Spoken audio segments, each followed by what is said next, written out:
तो sp hybridisation में क्या होता है? sp हाइब्रिडाइजेशन में एक s और एक p परमाणु या कक्षक परस्पर निकट आते हैं, निकट आकर अपनी ऊर्जाओं का पुनर्वितरण करते हैं, दो नए कक्षक बन जाते हैं। इनको दोनों को sp हाइब्रिड ऑर्बिटल कहते हैं। और ये बाद में फिर रेखीय ज्यामिति के अंदर ये दोनों कक्षक रेखीय ज्यामिति में व्यवस्थित हो जाते हैं। बंद कोण 180 डिग्री का होता है। इस प्रकार से sp हाइब्रिडाइजेशन होता है। sp हाइब्रिडाइजेशन की आप परिभाषा बताओगे तो एक ही परमाणु के एक ही परमाणु के एक s व एक p परमाणु या कक्षक परस्पर निकट आकर अपनी ऊर्जाओं का पुनर्वितरण इस प्रकार करते हैं कि दो नए कक्षक बन जाते हैं। इन दोनों नए कक्षकों को sp संकृत कक्षक कहते हैं और ये रेखीय ज्यामिति में व्यवस्थित हो जाते हैं। इस घटना को sp संकर्ण कहते हैं। तो sp संकर्ण की बात आपने कल की थी, यानी कि इसके लिए एक अलग से वीडियो है। आज अपने देखते हैं कि sp जो संकर्ण है उसके अन्य एग्जाम्पल। एक एग्जाम्पल BeCl2 होता है, एक एग्जाम्पल इसका CO2 होता है। CO2 के अंदर कार्बन का परमाणु क्रमांक 6 होता है, तो इसका इलेक्ट्रॉन s1s2 2s2 2p2 हो जाएगा। 2s में 2 इलेक्ट्रॉन है। ये पहली कक्षा की, दूसरी कक्षा के इलेक्ट्रॉन विन्यास की बात करते हैं। 2s में 2 इलेक्ट्रॉन है, 2p में भी 2 है। लेकिन ये बात ग्राउंड स्टेज की है। एक्साइटेड स्टेज में क्या होगा, 2s का एक इलेक्ट्रॉन 2p में आ जाएगा, तो यहाँ वाला इलेक्ट्रॉन यहाँ आ गया है। इसके बाद में अपने संकर्ण की बात करें तो ये sp हाइब्रिडाइजेशन होगा s और p के बीच में, और इस प्रकार से ऑक्सीजन जुड़ जाएगा। लेकिन ऑक्सीजन द्विबंध से जुड़ना है तो इनके साथ भी क्या करेगा, ये अतिव्यापन करेगा। यानी कि ये तो संकृत कक्षक है और ये जो रह गए वो असंकृत कक्षक है। यानी इन्होंने संकर्ण में भाग नहीं लिया, लेकिन ये डबल बंध बनाने में काम आएंगे। कैसे काम आएंगे, ये देखो, ये संकृत कक्षक है वो तो सिग्मा बंध बनाने के काम आ रही है, लेकिन जो असंकृत कक्षक है वो डबल बंध बनाने के काम आ रही हैं। तो ये वो ही असंकृत कक्षक है, ये इधर वाला और ये और ये दो p कक्षक है, एक p कक्षक ये और एक p कक्षक ये है। तो ये वाला ये कार्बन की बात है और ये ऑक्सीजन के कक्षक है, ये ऑक्सीजन के कक्षक है। तो अपने कार्बन का इलेक्ट्रॉन विन्यास लिखा है, तो कार्बन के ये दो कक्षक संकर्ण में भाग नहीं लिया, संकर्ण में भाग लिया वो तो ये है, और जो संकर्ण में भाग नहीं लिया वो एक ये जो मैंने इस प्रकार से बनाया है वो असंकृत कक्षक है, एक ये असंकृत कक्षक है। ये दोनों पाई बंध बनाने में तो भाग ले रही हैं, लेकिन इन्होंने संकर्ण में भाग नहीं लिया। संकर्ण में भाग लिए, इसको sp संकृत कक्षक कहा है। ये इस प्रकार से रेखीय ज्यामिति में व्यवस्थित हो रही है। रेखीय ज्यामिति है, बंध कोण 180 डिग्री का होता है। इसको आप इस प्रकार से दर्शा सकते हो कि 180 डिग्री का कैसे है बंध कोण। तो ये बात तो थी CO2 की। इसी प्रकार से BeCl2 में भी ऐसा ही होता है। और एसिटिलीन की बात करें तो एसिटिलीन एक कार्बनिक यौगिक है। एसिटिलीन का सूत्र C2H2 होता है। तो एसिटिलीन में क्या होता है इसको ध्यान से समझो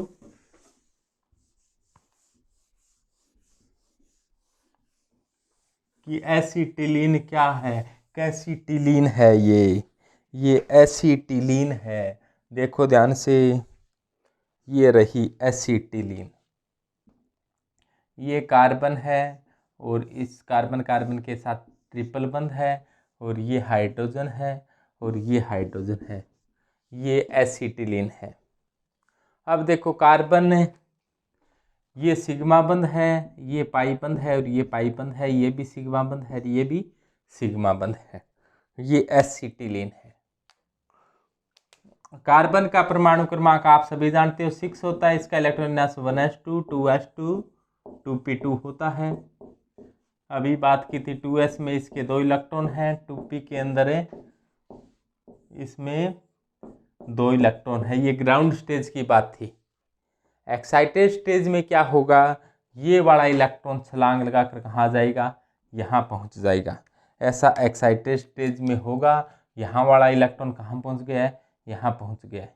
ऐसा ग्राउंड स्टेज में नहीं, एक्साइटेड स्टेज में होगा। ग्राउंड स्टेज ऊपर वाली स्टेज थी, ऐसा ग्राउंड स्टेज में था।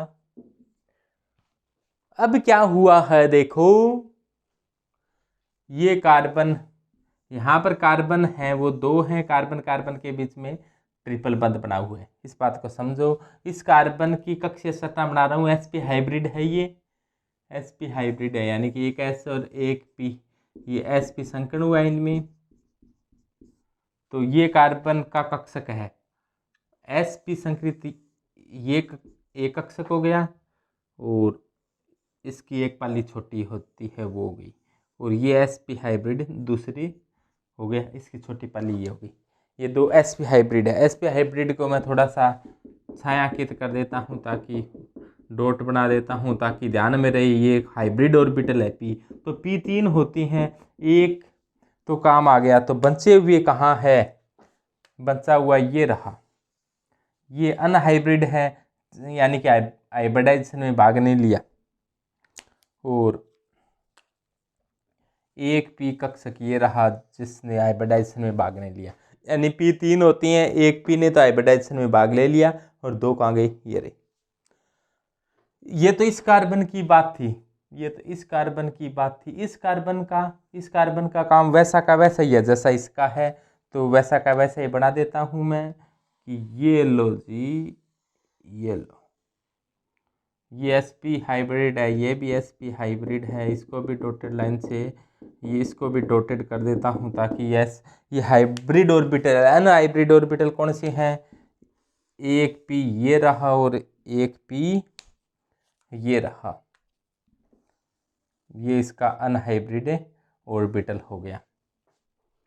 अब देखो, ये हाइड्रोजन का वनस कक्षक है, इस प्रकार से यहाँ पर जुड़ जाता है हाइड्रोजन का वनस कक्षक, और यहाँ पर भी जुड़ जाएगा हाइड्रोजन का वनस कक्षक, इस प्रकार से जुड़ जाएगा। कौन से बंध से, सिग्मा बॉन्ड से। और इस प्रकार से यहाँ पर क्या बनेगा, ऊपर वाले कक्षकों से क्या बना लेंगे, बॉन्ड बना लेंगे। ये लो पाई बंध बन गया, और ये भी क्या बन गया, पाई बंध बन गया। तो एक पाई बंध बन गया, तो पाई बंध 2 है। ऊपर वाले ने इस प्रकार से, ऊपर वाले ने इस प्रकार से बना लिया, ऊपर वाले ने इस प्रकार से, नीचे वाले ने इस प्रकार से बना दिया। ये आगे वाले है इस प्रकार से दर्शा रखा है, लेकिन ये वास्तव में क्या ऐसे, तो इस वाले ने इस प्रकार से और पीछे वाले ने इस प्रकार से। तो ये देखो, पीछे वाले से मिलके आगे वाले से मिलके 2 पाई बंध बन गया, एक सिग्मा 2 पाई बन गया। तो ये एसिटिलीन है, ये एसिटिलीन है। तो एसिटिलीन की हाइब्रिड, एसिटिलीन की जो ऑर्बिटल स्ट्रक्चर यानी कि कक्षीय संरचना होगी वो इस प्रकार से होगी। एसिटिलीन में कार्बन का इलेक्ट्रॉन विन्यास लिख देना, एक्साइटेड स्टेट दर्शा देना, और इसके साथ 2 हाइड्रोजन जुड़े हैं, वो दोनों हाइड्रोजनों को जोड़ते हुए दर्शा देना। ये दोनों देखो हाइब्रिड ऑर्बिटल से जुड़ी हैं, अनहाइब्रिड ऑर्बिटल से नहीं जुड़ी है, हाइब्रिड ऑर्बिटल से इधर वाले से और इधर वाले से, यानी कि अपने sp एक के साथ तो हाइड्रोजन जुड़ गया, दूसरे के साथ ये कार्बन वाला है, और ये कार्बन के साथ क्या बनाएंगे, ये ट्रिपल बंध बनाएंगे, एक बंध और ये ट्रिपल बंध, इस प्रकार से ये ट्रिपल बंध हो जाएगा। तो इस प्रकार से ये एसिटिलीन की कक्षीय संरचना बनती है। सबके ध्यान में आ गई होगी कक्षीय संरचना। किसी को कोई दिक्कत परेशानी शंका है तो बोलो। इसी प्रकार से BeCl2 होता है। BeCl2 की वैसे व्याख्या कल जो टॉपिक बताया था उसमें व्याख्या कर दी गई थी, फिर भी दोबारा से देख लेते हैं कि क्या था BeCl2। तो BeCl2 बहुत ही सरल चीज़ है भाई, यानी कि इसकी व्याख्या करना बहुत ही आसान काम है। देखो BeCl2 में क्या होता है, बेरिलियम का परमाणु क्रमांक 4 होता है, इलेक्ट्रॉन विन्यास 1s2 2s2 हो जाएगा। 2p के अंदर कोई इलेक्ट्रॉन नहीं है, तो 2p का शून्य दर्शाना चाहो तो दर्शा दो। 2s में जो 2 इलेक्ट्रॉन है वो इस प्रकार से दर्शा दो कि ये रहे, 2p के अंदर कोई इलेक्ट्रॉन है नहीं, तो 2p वाले को खाली दर्शा दो। ये कब की बात है, ग्राउंड स्टेज की बात है। एक्साइटेड स्टेज में क्या होगा, 2s का एक इलेक्ट्रॉन छलांग लगाकर 2p में चला जाएगा, तो 2p के अंदर हो जाएगा 1 इलेक्ट्रॉन। ये कब की बात है? एक्साइटेड स्टेज की बात है। अब क्या होगा? 2 Cl2 है तो 2 Cl जुड़ जाएंगे, एक Cl इसके साथ साझा कर लेगा, एक Cl इसके साथ साझा कर लेगा, हाइब्रिडाइजेशन क्या हो जाएगा? तो ये sp हाइब्रिडाइजेशन हो जाएगा, sp संकरण हो जाएगा। तो इसकी कक्षीय संरचना बनाए तो जैसे देखो ये BeCl2 है तो 2 Cl है, ज्यामिति रेखीय होती है sp हाइब्रिडाइजेशन की, 180 डिग्री का कोण होता है sp हाइब्रिडाइजेशन से। तो इस Be का हाइब्रिडाइजेशन sp है, तो sp है तो इसकी एक sp कक्षक ये रहा और दूसरा sp कक्षक है।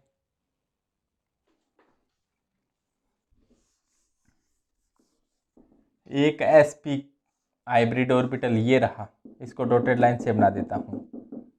दूसरा sp हाइब्रिड ऑर्बिटल को मैं इस प्रकार से बना देता हूँ ताकि आपको सुस्पष्ट दृष्टिगोचर हो।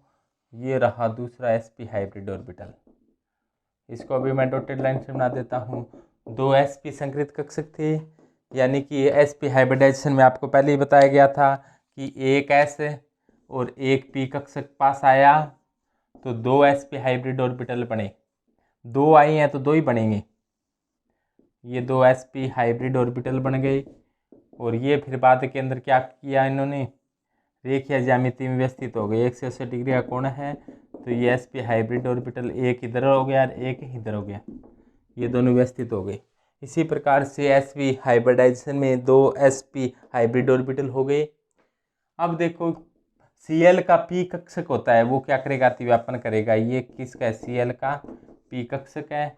और इधर वाले में भी क्या होगा? ये Cl का p कक्षक है, अतिव्यापन करेगा, यहाँ पर सिग्मा बॉन्ड बनेगा, यहाँ पर सिग्मा बॉन्ड बनेगा। तो इस प्रकार से कक्षीय संरचना बन जाएगी और बंद कोण है वो कितने का है? 180 डिग्री का बंद कोण बन जाएगा। तो इस प्रकार से इनका बहुत ही सरल काम है। आपको सबसे पहले इलेक्ट्रॉनिक विन्यास लिखना है, ग्राउंड स्टेज दर्शानी है, एक्साइटेड स्टेज दर्शानी है, फिर आप कक्षीय संरचना बना देनी है। बहुत ही सरल काम है। बस ये ध्यान रखना है कि हाइब्रिडाइजेशन, यदि sp हाइब्रिडाइजेशन हो तो ज्यामिति होती है sp की रेखीय, sp2 हाइब्रिडाइजेशन हो तो इसकी ज्यामिति होती है समतल त्रिकोणीय, और यदि इसकी sp3 हाइब्रिडाइजेशन हो तो इसकी ज्यामिति होती है टेट्राहेड्रल। टेट्राहेड्रल, टेट्राहेड्रल का मतलब चतुष्फलकीय, चतुष्फलकीय। और यदि sp3d हो तो sp3d हो तो इसकी होती है ज्यामिति त्रिकोणीय द्विपिरामिडी, trigonal bipyramidal, trigonal bipyramidal, bipyramidal. यानी कि रेखीय इस प्रकार से होता है, यानी कि रेखीय, समझ गए होंगे लोग आप लोग। रेखीय ज्यामिति इस प्रकार से होती है, ये होती है रेखीय ज्यामिति, रेखीय ज्यामिति। और इसको कहते हैं समतल त्रिकोणीय। समतल त्रिकोणीय क्यों कहते हैं? ये sp2 हाइब्रिडाइजेशन होता है, उसमें इस प्रकार की ज्यामिति होती है, यानी कि इसको समतल पर रखा जा सकता है। जैसे ये बोर्ड समतल है तो समतल त्रिकोणीय समतल पर रखा जा सकता है, इसीलिए इसका नाम क्या पड़ गया?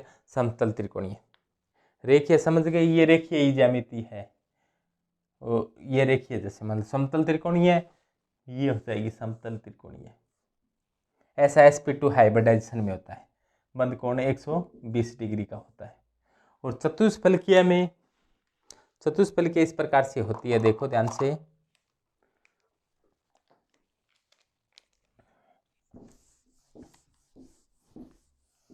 चतुष्फलकीय ज्यामिति में ऐसा होता है, ये बंद कोण 109 डिग्री 28 मिनट का होता है, 109 डिग्री 28 मिनट का। कैसे? देखो ध्यान से, ये है चतुष्फलकीय ज्यामिति,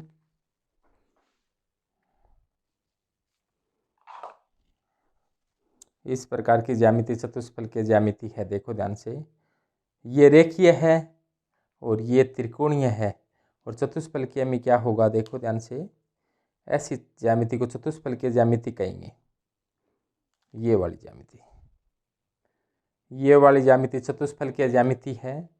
देखो ध्यान से, चतुष्फलकीय ज्यामिति को कैसे घुमा लो से वैसी की वैसी रहेगी। ऐसे घुमाओ, ऐसे घुमाओ, ऐसे घुमाओ, ऐसे घुमाओ, यानी कि बंद कोण नहीं बदलेंगे। बंद कोण 109 डिग्री 28 मिनट की होती हैं और 109 डिग्री 28 मिनट के 6 कोण होते हैं। देखो ध्यान से, 1 2 3 4 5 और 6। 109 डिग्री 28 मिनट के कोणों की संख्या होती है 6 कोण।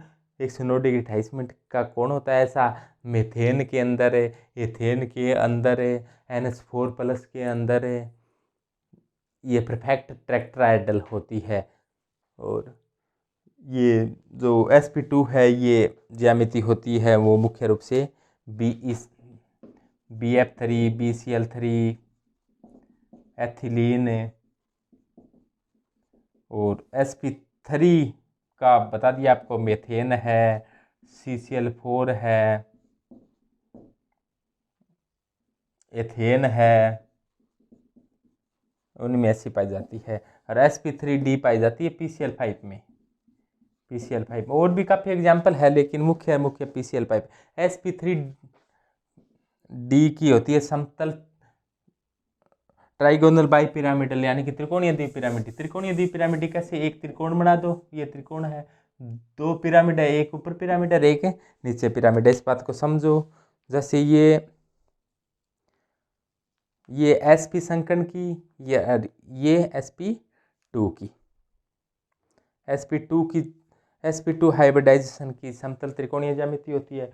और sp3d की क्या होती है, समतल त्रिकोणीय एक पिरामिडीय होगी और समतल त्रिकोणीय द्विपिरामिडीय ज्यामिति होगी। इस प्रकार से ध्यान दे, एक ऐसे और एक ऐसे। समतल त्रिकोण के 2 पिरामिड है, एक पिरामिड ऊपर है, एक पिरामिड नीचे। ये बंद कोण 120 डिग्री की होती हैं और ये प्रत्येक के साथ 90 डिग्री का बनाता है। इसी प्रकार ये नीचे वाला भी प्रत्येक के साथ 90 डिग्री का बनाएगा, यानी कि 3 90 डिग्री के ऊपर, 3 90 डिग्री के नीचे होते हैं। और sp3d2 संकर्ण की ज्यामिति अष्टफलकीय होती है और sp3d3 की ज्यामिति होती है ये पंचकोणीय द्विपिरामिडी।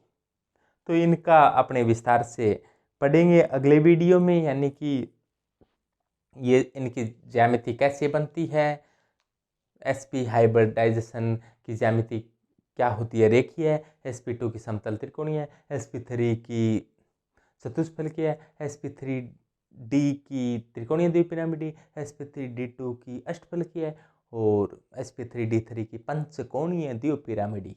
तो थैंक्स। मैं Rajesh Lakhera, assistant professor chemistry, government girls college Taranagar.